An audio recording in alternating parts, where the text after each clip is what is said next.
बर्तन मांझ कर 4 बच्चों को पाल लेती है। माँ 4 घर के बर्तन मांझ कर 4 बच्चों को पाल लेती है, लेकिन आज की बिडम्बना देखिए, 4 बच्चों से एक माँ नहीं पाली जाती। हमारे बीच में वृद्धाश्रम बुजुर्ग बन के आ गया मन हो रहा है। मैं बड़े भारी मन से निवेदन करना चाहूँ, जो संख्या, हालांकि हमारे गुरु जी, हमारे आदरणीय श्री योगेश तिवारी जी बहुत बड़े आश्रम बना है, लेकिन मैं चाहूँ कि आश्रम भरेगा। आप हाथ जोड़ के विनती निवेदन है, दाई दादा अवल संग में रख के परिश्रम कर नहीं सकता। रोज पर पाँव नहीं पड़ सकता तो कोई बात नहीं, लेकिन संग में रख के 2 शब्द मीठा बोली बोल के वाला बन सके।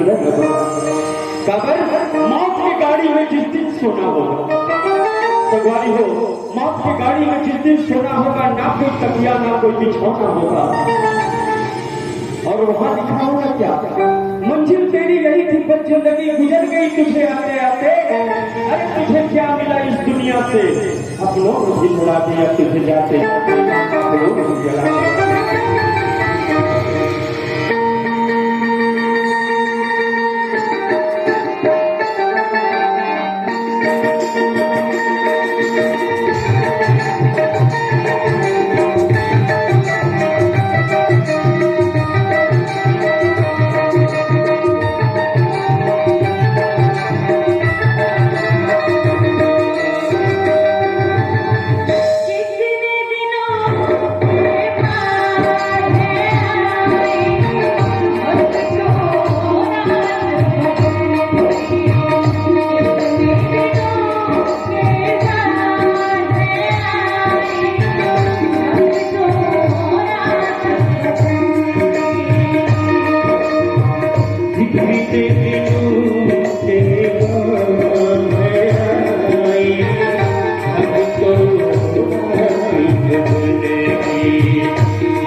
चलने वाले